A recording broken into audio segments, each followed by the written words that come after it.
కరీంనగర్ ప్రత్యేకత మీ అందరికీ తెలుసు. తెలంగాణ రాష్ట్ర సమితి అనే పార్టీకి జన్మనిచ్చిన పురిటిగడ్డ కరీంనగర్. ఆనాడు 2001 మే 17 నాడు కరీంనగర్లో జరిగిన సింహగర్జనతోనే సింహం లాంటి నాయకుడు కేసీఆర్ గారి గురించి దేశం మొత్తం తెలిసింది అంటే దానికి కారణం ఈ గడ్డ కరీంనగర్ అనే విషయం నేను మీకు గుర్తు చేస్తున్నా. జన్మనిచ్చింది కరీంనగర్. 2006లో ఎక్కడున్నది తెలంగాణ అని ఈసడించుకున్న కాంగ్రెస్ వాళ్లకు 2 లక్షల ఓట్లతో సమాధానం చెప్పిన గడ్డ, పునర్జన్మనిచ్చిన గడ్డ కూడా ఇదే కరీంనగర్. తిరిగి అయిపోయింది 2009లో ఎన్నికల్లో ఓటమితో చెల్లా చెదురు అయిపోయింది టీఆర్ఎస్. ఇక తెలంగాణ వాదం ఉండది, తెలంగాణ రాష్ట్రం ఇక మర్చిపోవాలి అనే సందర్భంలో మళ్ళీ ఇదే కరీంనగర్లో ఆనాడు కేసీఆర్ గారు రణనినాదం చేసి నిరాహార దీక్షకు బయలుదేరితే, నా శవయాత్రనో లేదా తెలంగాణ జైత్ర యాత్రనో అని బయలుదేరితే ఇదే అల్గనూరులో మళ్ళొక్కసారి ఆనాడు బ్రహ్మాండంగా ఉద్యమానికి ఊపిరిపోసిన కరీంనగర్ గడ్డకు వందనం, కరీంనగర్ బిడ్డకు వందనం. మీ అందరికీ పేరు పేరున శిరస్సు వంచి నమస్కారం.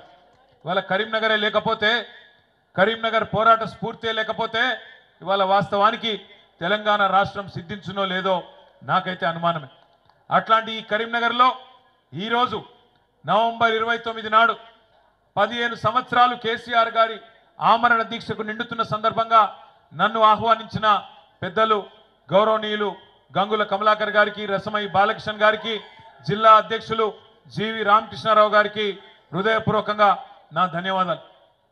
మిత్రులందరికీ నాదొకటే విజ్ఞప్తి, ఒకటే ప్రార్థన. మనం ఎటు పోతున్నామో తెలుసుకోవాలంటే ఎక్కడ ప్రారంభమైనమో కూడా యాద్ చేసుకోవాల్సిన బాధ్యత మనందరి మీద ఉన్నది. పెద్దలు కేసీఆర్ గారు ఒకసారి కాదు 100 సార్లు చెప్తా ఉంటారు. తాను స్వయంగా పాటలు కూడా రాసిండ్రు. ఎందుకంటే 1948 నుంచి 56 వరకు 8 ఏళ్ళు ఒక ప్రత్యేక రాష్ట్రంగా ఉన్న తెలంగాణ, ఆనాడు పేరు వేరు కావచ్చు, హైదరాబాద్ రాష్ట్రం పేరిట 8 ఏళ్ళు ప్రత్యేక రాష్ట్రంగా ఉన్న తెలంగాణ ఆనాడు ఇష్టం లేని బలవంతపు పెళ్లిలో భాగమై ఒక అమాయకపు పిల్ల పెళ్లి ఒక అతి హుషారైన పిల్లగాంతో జరుగుతుంది అని స్వయంగా ఆనాటి అప్పటి ప్రధానమంత్రి జవహర్లాల్ నెహ్రూ గారు నిజామాబాద్లోని ఖలీల్వాడి మైదానంలో చెప్పిండు. ఆజ్ एक मासूम बच्ची की शादी एक नटखट लड़के के साथ हो रही है. अगर ये मिलाप अच्छा चला तो अच्छी बात है, वरना जब चाहे तब तलाक ले सकते हैं అంటే ఎప్పుడు కావాలంటే అప్పుడు విడాకులు తీసుకోవచ్చు అని చెప్పిన మాట. ఆనాడు ఇష్టం లేని పెళ్లి చేసింది కాంగ్రెస్ పార్టీదే. ఆ తప్పు చేసింది కాంగ్రెస్. 1956 నుంచి 68 వరకు అడుగడుగున అన్యాయం జరిగితే 68లోనే మరల పడ్డది తెలంగాణ. 1968లో ప్రారంభమైన ఉద్యమం 71 వరకు 3 సంవత్సరాల పాటు అద్భుతంగా సాగింది. కరీంనగర్ కావచ్చు, తెలంగాణలోని ఆనాటి 10 జిల్లాలు కావచ్చు, అద్భుతంగా కదిలినాయి. తెలంగాణ పౌరుషాన్ని చాటుతూ 1971 పార్లమెంట్ ఎన్నికల్లో భారతదేశం మొత్తం కాంగ్రెస్ గెలిస్తే ఒక్క తెలంగాణలో మాత్రం 14 పార్లమెంట్ సీట్లలో 11 పార్లమెంట్ సీట్లు ఆనాడు తెలంగాణ ప్రజా సమితి గెలిచి తన గుండెను చీల్చి ఆత్మను ఆవిష్కరించి భారతదేశం మొత్తానికి వినబడేలాగా చెప్పిండ్రు తెలంగాణ ప్రజలు ఆనాడే. 370 మంది తొలి దశ అమరుల సాక్షిగా 11 సీట్లనిచ్చి మా తెలంగాణ మాకు కావాలి అని స్పష్టంగా దేశ రాజకీయ వ్యవస్థకు చెప్పిండ్రు.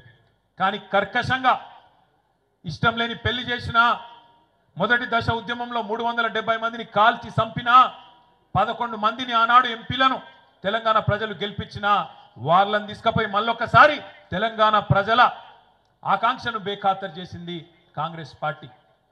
71 నుంచి 2001 దాకా 30 ఏళ్ల పాటు పెద్దలు, బుద్ధిజీవులు, ప్రొఫెసర్ జయశంకర్ లాంటి పెద్ద మనుషులు, ఆచార్య కొత్తపల్లి జయశంకర్ గారు లాంటి పెద్దలు, విద్యాసాగర్ రావు గారు లాంటి నిపుణులు, అదేవిధంగా ఇంకా కవులు, కళాకారులు, విద్యావంతులు, టీచర్లు కావచ్చు, ఉద్యోగులు కావచ్చు, వాళ్ళు కాపాడుకున్నారు.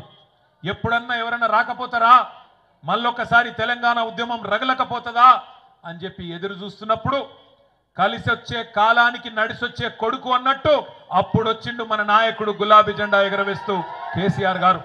ఇదే కరీంనగర్లో రణనినాదం చేసి సింహగర్జన చేసి తెలంగాణకు తిరిగి మలి దశ ఉద్యమానికి ఒక రాజకీయ రూపాన్ని కల్పించి గులాబీ జెండా ఎగరేసి తెలంగాణ వచ్చుడో కేసీఆర్ సచ్చుడో, మీరు అవసరమైతే నేను కనుక ఉద్యమం నుంచి తప్పుకుంటే రాళ్లతోని కొట్టి చంపే అధికారం మీకు నేను ఇస్తున్నా అని ఆనాడు సింహగర్జనలోనే కరీంనగర్ వేదికగా ప్రకటించిన నాయకుడు కేసీఆర్ గారు. పదవీ త్యాగంతో పార్టీని ప్రారంభించి ప్రాణ త్యాగానికి సిద్ధపడి రాష్ట్రాన్ని సాధించిన మహానాయకుడు తెలంగాణలో కేసీఆర్ గారు మాత్రమే అనే మాట ఒకసారి నేను మీకు గుర్తు చేస్తా ఉన్నా. దయచేసి మిత్రులందరూ నేను కోరేది ఒకటే, ఇవాళ చాలా మంది చాలా మాట్లాడచ్చు. కేసీఆర్ గారు పార్టీ పెట్టినప్పుడు 2001 ఏప్రిల్లో ఎటువంటి పరిస్థితి ఉండేనో ఒక్కసారి దయచేసి ఆలోచన చేయవలసిందిగా నేను కోరుతున్నా. ఆ రోజు కేసీఆర్ గారి వయస్సు కేవలం 46-47 ఏళ్ళు, చాలా చిన్న వయస్సు. ఒక రాజకీయ నాయకునికి 46-47 ఏళ్ళ వయసు అంటే అప్పుడప్పుడే ఆయన జీవితం బ్రహ్మాండంగా ప్రారంభమవుతున్న పరిస్థితి. ఇంకొక 20-25 ఏళ్ళు అప్పటికే మంత్రి పదవి, డిప్యూటీ స్పీకర్ పదవి, అన్ని పదవులు చేస్తున్నారు కేసీఆర్ గారు. ఆయనకు నిజంగానే కేవలం రాజకీయాల్లో పదవుల మీద యావ ఉంటే, పదవుల మీద మాత్రమే మోజుంటే ఆ రోజు ఆయన కూడా అప్పుడున్న ముఖ్యమంత్రి గారు ఇచ్చిన బంపర్ ఆఫర్ తీసుకొని మంచి మంత్రి పదవి తీసుకొని చల్లగా ఇంట్లో వండొచ్చు కాంగ్రెస్ వాళ్ళ లెక్క. కానీ అట్లా కాకుండా అన్నిటికీ తెగించి తెలంగాణ నాయకులంటేనే తెలంగాణ ఉద్యమాన్ని పదవుల కోసం తాకట్టు పెడతారనే బదనాం ఏదైతే తెలంగాణ సమాజంలో ఉండేనో దాన్ని దూరం చేయాలని చెప్పి పదవి త్యాగంతోనే ఆనాడు తెలంగాణ రాష్ట్ర సమితి అనే పార్టీని ఆనాడు ఆవిర్భావం రోజే 3 పదవులకు కూడా రాజీనామా చేసిండ్రు కేసీఆర్ గారు. ఆ తర్వాత 14 ఏళ్ల పాటు దెబ్బలు తిన్నాడు, ఎదురు దెబ్బలు తిన్నాడు, అక్కడక్కడ విజయాలు, అక్కడక్కడ అపజయాలు అన్ని కూడా చూసిండు కేసీఆర్ గారు. పాట కూడా రాసిండు తానే స్వయంగా. తెలంగాణ ప్రజల్లో ఒక విశ్వాసాన్ని నింపడానికి సిపాయిల తిరుగుబాటు విఫలం అయ్యిందని అనుకుంటే వచ్చేదా దేశానికి స్వాతంత్రం. సిపాయిల తిరుగుబాటు 1857లో విఫలమైందని చెప్పి ఎక్కడోళ్ళు అక్కడ బీరిపోతే దేశానికి స్వాతంత్రం వస్తుండనా? అట్లనే రాజీ లేని పోరాటమే విజయం సాధిస్తుంది, ముమ్మాటికి తెలంగాణ రాష్ట్రం వచ్చి తీరుతుంది అని ఆనాడు 2001లోనే పాట రూపంలో మాట రూపంలో కేసీఆర్ గారు ఆనాడు చెప్పడం జరిగింది. ఇప్పుడే కమలాకర్ అన్న ఒక మీకు పాట చూపెట్టిండు, తాను తయారు చేయించిన పాట. అందులో చెప్పిండు, ఏమన్నాడు? కేసీఆర్ అనేది ఒక పేరు కాదు, కేసీఆర్ అంటే పేరు కాదు, కేసీఆర్ అంటే తెలంగాణ పోరు అనే మాట ఇప్పుడే కమలాకర్ గారు ఏదైతే చెప్పినారో అది అక్షర సత్యం. కేసీఆర్ ప్రతి మాట ఒక తూటా లెక్క వేలింది తెలంగాణ ఉద్యమంలో. 2001 నుంచి 14 దాకా ఒక ఉత్కృష్టమైన ప్రజాస్వామిక ఉద్యమానికి రాజకీయ రూపు కల్పించి తెలంగాణ ప్రజలను ఒక రాజకీయ శక్తిగా మలిచి అద్భుతంగా ఈరోజు తెలంగాణ సాధన జరిగింది అంటే దానికి కారణం ఖచ్చితంగా 3. ఒకటి కేసీఆర్ నాయకత్వం, రెండోది విద్యార్థి అదేవిధంగా పోరాట వీరుల అమరత్వం, మూడవది కాంగ్రెస్ పార్టీ కర్కశత్వం. కేసీఆర్ నాయకత్వం, విద్యార్థుల పోరాట వీరుల అమరత్వం, కాంగ్రెస్ కర్కశత్వం, ఈ మూడింటి వల్ల తెలంగాణ ప్రజల్లో ఒక నిప్పు పుట్టి అది ఆర్పలేని నిప్పుగా మారి ఆఖరికి మమ్మల్ని కాల్ చేస్తుందేమో అని కాంగ్రెస్ పార్టీ భయపడి ఇయ్యకపోతే ఈపు చింతపండు అవుతుందని చెప్పి అర్థమైనాక ఆనాడు విధి లేక దిగి వచ్చి ఇచ్చింది కాంగ్రెస్ పార్టీ. ఇది వాస్తవం. ఇవాళ ఎవరో ఒక ఆనాడు ఉద్యమంలో అడ్రస్ లేనోడు మాట్లాడుతున్నాడు. ఇవాళ ఆనాడు తెలంగాణ ఉద్యమంలో మన మీదకి తుపాకీ తీసుకొచ్చినోడు ఇవాళ మాట్లాడుతున్నాడు. సోనియమ్మ తెలంగాణ ఇవ్వకపోతే మీరు నాంపల్లి దర్గా కాడ అడుక్క తింటుండే అని మాట్లాడుతున్నాడు తెలంగాణ ప్రజలను ఉద్దేశించి. ఇవాళ గద్దెనెక్కినోడు ఆయన ఇవాళ అదృష్టవంతుడు. అధికారం ఆయనకు ఉండొచ్చు, అధికారం నీకుండొచ్చు, కానీ తెలంగాణ ప్రజల అభిమానం ఖచ్చితంగా కేసీఆర్కు ఈ గులాబీ జెండాకే ఉన్నది. ఇది అక్షర సత్యం. నువ్వు ఇవాళ అరిచేతుల వైకుంఠం చూపెట్టి 6 గ్యారెంటీలు అని చెప్పి 420 హామీలు ఇచ్చి దొంగ మాటలు నంగనాచి కబుర్లు చెప్పి ఇవాళ నువ్వు గెలవచ్చు. కానీ ఒక్కటి మాత్రం వాస్తవం బిడ్డ, ఏ రోజుకైనా ఏనాటికైనా తెలంగాణ చరిత్ర రాసిన రోజు కేసీఆర్ గారు హిమాలయాల పర్వతమంతా ఎత్తున ఉంటే కనీసం నువ్వు ఆయన కాలి గోరికి కూడా సరిపోని పాత్రలో ఉంటావు అనేది అక్షర సత్యం. ఇలా ఏ ఊరికన్నా పోదాం, ఏ ఊరికన్నా పోదాం, ఏ తాండకన్నా పోదాం, ఏ బస్తీకన్నా పోదాం. ప్రజలు ఏమనుకుంటున్నారో నీ సంవత్సరం పాలన గురించి ఒకసారి తెలుసుకో దమ్ముంటే నేను అడుగుతా ఉన్నా. ఎక్కడ పోయినా ఒక ఆటో అన్నను కదిపితే ఆయన తిడుతున్నాడు, ఒక రైతునికి తట్టుకొని మాట్లాడితే ఎక్కడన్నా కదిలిచ్చి మాట్లాడితే ఏడుపు ఒక్కటే తక్కువ ఉన్నది. మహిళలను ఏమమ్మా ఎట్లున్నారంటే వాళ్ళు బాధలే చెప్తున్నారు. ఇలా తెలంగాణలో ఏ ఒక్క వర్గం, ఆఖరికి గురుకులాల్లో ఉండే పిల్లలు వాళ్ళు కూడా ఆత్మహత్యలు చేసుకునే పరిస్థితి. నువ్వు బువ్వ పెట్టలేకపోతే ఆ దిక్కుమాలిన బువ్వ తిని హాస్పిటల్ పాలయ్యే పరిస్థితి. ఇది ఈరోజు తెలంగాణ సంవత్సరం పరిపాలన. ఇంకా ఈపాటి పరిపాలన కట విజయోత్సవాలట, విజయోత్సవాలు. పోలీసు వాళ్ళు లేకుండా పోతే ఈ బలగొట్టి ఎక్కడికక్కడ ఊళ్ళో తన్ని పంపించినట్టున్నారు. ఇది వాస్తవం. నేను మిమ్మల్ని దయచేసి కోరేది ఒకటే, ఇలా వాళ్ళని తిట్టేతందుకు పెట్టుకోలే మనం ప్రోగ్రాం. వాళ్ళని తిట్టేతందుకో వాళ్ళ గురించి మాట్లాడుకుంటందుకో కాదు, యాద్ చేసుకోవాలి మనం. మన నాయకుడు ఎక్కడ మొదలైండు? 2001లో మొదలైన నాడు ఏముండే మనకు అన్నాడు. ఈరోజు పెద్ద వేదికలు ఉన్నాయి, ఇంతమంది నాయకులు ఉన్నాం, బ్రహ్మాండంగా అంగరంగ వైభవంగా ఇట్లాంటి కార్యక్రమాలు చేసుకునేందుకు వనరులు ఉన్నాయి, మనుషులు ఉన్నారు, అన్ని ఉన్నాయి.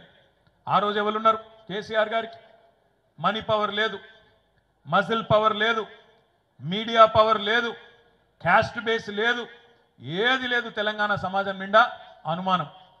మళ్ళీ ఈయన కూడా ఏదైనా పదవుల కోసమే మొదలుపెట్టిండేమో, మళ్ళీ పదవులు ఇస్తే బంద్ చేస్తాడేమో, మధ్యలో ఇడిచిపెట్టి పీక్తాడేమో అనే అనుమానపు నీలి నీడల మధ్యన ప్రయాణం ప్రారంభమైంది. అదే సినిమాల పాట ఉంటుంది చూడు, గాలి వానలో వాన నీటిలో పడవ ప్రయాణం గమ్యం ఎక్కడో తెలియదు పాపం అన్నట్టు అగమ్య గోచరమైన పరిస్థితి.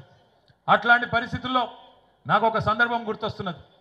ఒకరోజు కెప్టెన్ లక్ష్మీకాంతరావు గారు, పెద్దలు ఇక్కడ లేరు, వారు ఒకరోజు నేను వారు ఎక్కడో ఢిల్లీలో కలిసినప్పుడు ముచ్చట పెట్టుకుంటుంటుంది.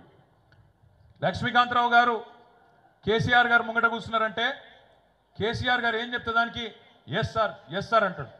అన్నాక నేను అర్ధగంట అయినాక నేను మెల్లగా పక్కకు మీ ఇద్దరం ముచ్చట పెట్టుకుంటున్నాం. నేను అడిగిన, అంకుల్ మీరు మిలిటరీలో పనిచేసిండ్రు కదా, అందుకేనా మరి ఏం చెప్పినా కమాండర్ ఏం చెప్పినా ఎస్ సార్, ఎస్ సార్ అందుకే అంటుండ్రా అని నేను అడిగిన. కాదు రాము, నీకు ఒక్క విషయం చెప్తా ఇను అన్నాడు. ఏంటిది అంకుల్ అన్న? ఏం లేదు, 2001లో కేసీఆర్ పార్టీ పెట్టంగానే నన్ను పిలిచిండు. పిలిస్తే నేను పోయి కూర్చున్నప్పుడు మంచిగా భోజనం పెట్టి గంట సేపు చెప్పిండు నాకు, కెప్టెన్ గారు ఇంకప్పటికి పంచాయతీ ఎన్నికలు కాలే, పార్టీ పెట్టి 5-10 రోజులే. కెప్టెన్ గారు తొందరలో పంచాయతీ ఎన్నికలు రాబోతున్నాయి, మన వాళ్ళు జిల్లా పరిషత్ చైర్మన్లు అవుతారు, మండల పరిషత్ అధ్యక్షులు అవుతారు, జెడ్పీటీసీలు అవుతారు, 2004 ఎన్నికల్లో ఎమ్మెల్యేలు అవుతారు, మంత్రులు అవుతారు, కేంద్ర మంత్రులు అవుతారు, ఆఖరికి కొంతమంది గవర్నర్లు కూడా అవుతారు. ఓటు ద్వారానే శాసించి మనం తెలంగాణ తెచ్చుకుంటామని చెప్పిండు. చెప్తే నేను గంట సేపు ఇని ఆఖరికి మెల్లగా నోరు తెరిచి, సార్ నువ్వు చెప్పిందంతా బాగానే ఉంది కానీ నాకు సినిమా చూసినట్టే అనిపిస్తుంది సార్, ఏమనుకోకు అని చెప్పిన.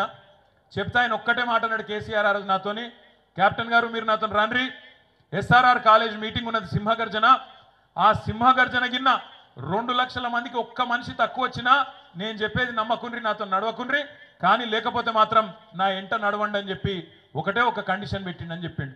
మరి ఏమైంది అంకుల్ అన్న అంటే, హైదరాబాద్లో బయలుదేరి కరీంనగర్కి వచ్చే వరకే 5:30 గంటలు ఆలస్యంగా పోయినాం మేము. అయితే కూడా ఎస్ఆర్ఆర్ కాలేజీలో 2 లక్షలు కాదు 2.5 లక్షల మంది వచ్చిండ్రు ఆనాడు. అప్పటి నుంచి కేసీఆర్ మాటకెన్నడు నేను ఎదురు చెప్పలేదు. ఎన్నడు కేసీఆర్ ఏదంటే గదే అన్న అని చెప్పి కెప్టెన్ లక్ష్మీకాంతరావు గారు చెప్పినారు. అదే లక్ష్మీకాంతరావు గారు, ప్రొఫెసర్ జయశంకర్ గారు, నాయని నరసింహారెడ్డి గారు, కన్నెబోయిన రాజయ్య యాదవ్ గారు, ఇంకా కొంతమంది మిత్రులు విజయరామారావు గారు, డాక్టర్ గారు అందరూ కలిసి ఆనాడు ఇదే అల్గనూరు చౌరస్తాలో కేసీఆర్ గారితో పాటు అరెస్ట్ అయింది. మేమందరం మాకు అవతల దిక్కు ఆపేసిరు, మమ్మల్ని మానేరు బ్రిడ్జ్కి అవతల దిక్కు మమ్మల్ని ఆపినరు. ఆపితే ఆడికెళ్ళి నేను, మాకు ఈ సీను, ఇంకా చాలామంది, మా మైకేల్ సీను, ఇంకా చాలా మంది, ఇగో ఈ శ్రీనివాస్ గౌడు, అందరం ఉరుక్కుంటా మా యూసుఫ్ భాయ్ అందరం ఉరుక్కుంటా యువతలకు వచ్చినాం. అల్గనూరు చౌరస్తా చేరుకునే వరకే కేసీఆర్ గారిని ఎత్తుకపోయినరు. ఆయనతో పోలీస్ బండ్లనే వరంగల్ దిక్కు వాళ్ళు పోయినరు. మేము వచ్చే వరకు అటు ఇటు చూసే వరకు ఆ మైకేల్ సీను ప్రొఫెసర్ జయశంకర్ సార్ని పట్టుకొని ఉన్నాడు. నేను అన్నా నువ్వేం చెప్తున్నావు అంటే, జయశంకర్ సార్ని వాళ్ళు గుంజుకపోతుంటే నేను పట్టినా అన్నాడు. అంటే అక్కడ ఆపుకొని జయశంకర్ అంకుల్ను మా కారులు ఎక్కించుకొని మేము కూడా సార్ కారు ఎంబడ మేము కూడా వరంగల్ దిక్కు బయలుదేరినాం. బయలుదేరిపోతుంటే సరిగ్గా ఇక మధ్యలో హుజురాబాద్ కాడ, మధ్యలో మానకొండూరు కాడ అంతటా రోడ్ల మీద ఎక్కడికక్కడ రాస్తారోకలు అప్పటికే అవుతున్నాయి, ఆపాలని. కానీ పోలీసు వాళ్ళు ఎక్కడికక్కడ 100 మంది మోహరించి ఎలగొడతా ఉన్నారు. పోయే వరకు ఆఖరికి వరంగల్ చేరినాం, కాకతీయ చౌరస్తా కాకతీయ యూనివర్సిటీ చేరినాం. చేరే వరకు అక్కడ మొత్తం పిల్లలు 700 మంది రోడ్డు కడ్డంగా కూర్చున్నారు. వాళ్ళకు దిగి అరే జయశంకర్ సార్ ఉన్నాడు నా కారు ఓని నేను మీతో కూర్చుంటా అని చెప్పి జయశంకర్ సార్ను పంపించి నేను అక్కడనే పిల్లలతో కూర్చుంటే మమ్మల్ని అందరిని అరెస్ట్ చేసి వ్యాన్లు ఎక్కించి తీసుకుపోతుంటే మధ్యలో హన్మకొండ జంక్షన్ కాడికి వంగనే బండి కొద్దిగా స్లో అయింది. ఆయనతో అందరం దుంకినాం, పారిపోయి మొత్తం మంది పోయి జయశంకర్ సార్ ఇంట్లో కూర్చుంటే మళ్ళీ పోలీసు వాళ్ళు 2 గంటలకు వచ్చిండ్రు, అరెస్ట్ చేసి ఆయనతో తీసుకుపోయి వరంగల్ జైల్లో పెట్టిండ్రు. అట్లా ఆ దినమంతా వరంగల్ జైల్లో ఉన్నాం. తెల్లారి మళ్ళీ కేసీఆర్ గారి దగ్గరికి తెల్లారి సాయంత్రం రిలీజ్ అయ్యి తెల్లారి కేసీఆర్ గారి దగ్గరికి ఖమ్మం ఆసుపత్రిలో పెట్టిండ్రంటే ఆడికి పోయినాం. ఆడికి వెళ్ళి మళ్ళీ హైదరాబాదు 11 రోజుల పాటు ఆ దీక్ష తెలంగాణలో నిప్పు రగిలిచ్చింది. ఒక తమ్ముడు శ్రీకాంతచారి అదే రోజు అగ్గి పెట్టుకొని మొత్తం తన మీద పెట్రోల్ పోసుకొని తెలంగాణ వ్యాప్తంగా ఆనాడు ఉన్న మొత్తం యువతను వాళ్ళలో ఉన్న పోరాట స్ఫూర్తిని ఆ రోజు రగిలిచ్చిండు. తెల్లారో మర్నాడో పోలీస్ కిష్టయ్య గారు కామారెడ్డిలో పోలీస్ యూనిఫామ్లో తనను తాను చంపుకొని ఆత్మహత్య చేసుకొని తెలంగాణ కోసం బలిదానం అయిపోయి ఆనాడు ఆయన కూడా తెలంగాణలో ఎంత గట్టిగా ఈ ఆకాంక్ష ఉందో ఆయన చాటిండు. ఇవన్నీ చూసి కేసీఆర్ గారు గుండెలు అవిసిపోయేలాగా ఏడ్చిండు. నేను ఏదైతే వద్దనుకున్నానో ఒక్క రక్తం చుక్క గారొద్దు, ఒక్క ప్రాణం పోవద్దు, ఓటుతోనే తెలంగాణ దేవాలనుకున్నా మళ్ళీ ఈ పరిస్థితి వచ్చినా అని చెప్పి కేసీఆర్ గారు ఖమ్మం ఆసుపత్రిలో గుండెలు అవిసిపోయేలాగా ఏడ్చింది మా అందరి ముంగట. ఎంత పని అయిపోయా శ్రీకాంత్ది, ఎంత పని అయిపోయా కిష్టయ్య గారిది. అట్లాంటిది 1 కాదు 2 కాదు 5 ఏళ్ల పాటు కాంగ్రెస్ పార్టీ కర్కశత్వం వల్ల, కాంగ్రెస్ పార్టీ క్రూర నాయకత్వం వల్ల, కాంగ్రెస్ పార్టీ వికృత స్వరూపం వల్ల, ఇచ్చిన మాట నిలబెట్టుకునే తత్వం లేకపోవడం వల్ల 100 మంది పిల్లలు, 1 కాదు 2 కాదు, మళ్ళీ 2009 నుంచి 2014 వరకు ఇషాన్ రెడ్డి, సువర్ణ, సిరిపురం యాదయ్య, వేణుగోపాల్ రెడ్డి, 1 కాదు 100 మంది పిల్లలు. ఇవాళ నాకు గుర్తొచ్చిన 4-5 పేర్లు నేను చెప్తున్నా గంతే. 100 మంది ఆత్మ బలిదానాలు చేసుకున్న పరిస్థితి. అట్లాంటిది మరి కేసీఆర్ గారు ఒక్కటిగా మళ్ళీ ఉద్యమాన్ని ఏదైతే పతాక సన్నివేశానికి ఆమరణ దీక్షతో తీసుకొని పోయిండో ఆ తర్వాత ఈ పిల్లల బలిదానాలు ఆపడానికి, తెలంగాణ సాధించడానికి రకరకాల ప్రజాస్వామిక పద్ధతులు ఎంచుకొని మళ్ళీ మేమందరం రాజీనామా చేసినాం. ఎన్నికల్లో నిలబడ్డాం. ఉప ఎన్నికల్లో నిలబడితే 2010లో ఇటు గంగుల కమలాకర్ గారిని, అటు నన్ను, ఇంకా మిగతా మిత్రులందరినీ కూడా బ్రహ్మాండమైన మెజారిటీతోని గెలిపించి మళ్ళీ శాసనసభకు పంపించారు. ఇదంతా ఎందుకు చెప్తున్నా అంటే ఇవాళ ఇప్పుడు ఒక 18 ఏళ్ళ పిల్లగానికో 20 ఏళ్ళ పిల్లగానికో ఈరోజు కాలేజీలో ఉన్న పిల్లగానికి ఇదంతా తెలియదు. ఎందుకంటే 2009లో వాళ్ళ వయసు ఎంత?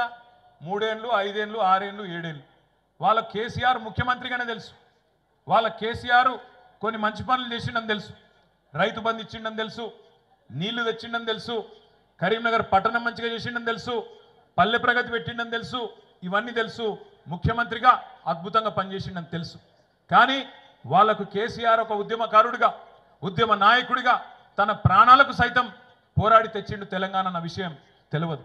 ఈ దీక్షా దివస్ రోజు ఇక్కడ కూర్చున్న మా అన్నదమ్ములకు, ఆడబిడ్డలకు నేను మనస్ఫూర్తిగా మిమ్మల్ని కోరేది ఒకటే, మళ్ళొక్కసారి పోరాట బాట పట్టాల్సిన బాధ్యత, పోరాట బాట పట్టాల్సిన అవసరం ఈరోజు తెలంగాణ సమాజానికి ఖచ్చితంగా ఉన్నది.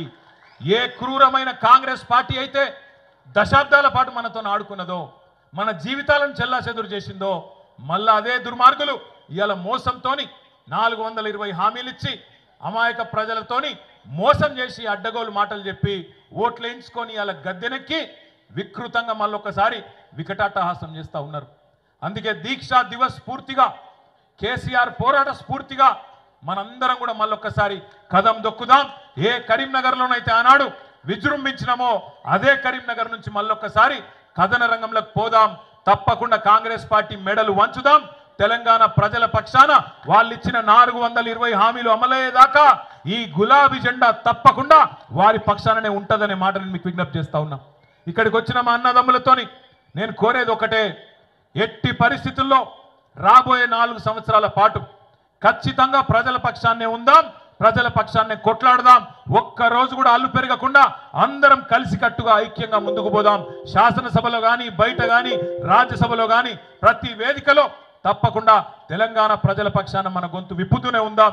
సందర్భాన్ని వచ్చినప్పుడు ఉద్యమం చేద్దాం, లేదంటే ఎక్కడికక్కడ ఈ పోరాట స్ఫూర్తిని నింపే విధంగా ముందుకు పోదామని చెప్పి మీ అందరు కూడా విజ్ఞప్తి చేస్తూ ఈ దీక్షా దివస్ను ఇంత బ్రహ్మాండంగా విజయవంతం చేసిన మీ అందరికీ పేరు పేరున నమస్కారాలు తెలియజేస్తూ జై తెలంగాణ, జై తెలంగాణ. అన్ని పిడికిలు లేవాలి దయచేసి. జై తెలంగాణ. కేసీఆర్ నాయకత్వం, కేసీఆర్ గారి నాయకత్వం. జై తెలంగాణ.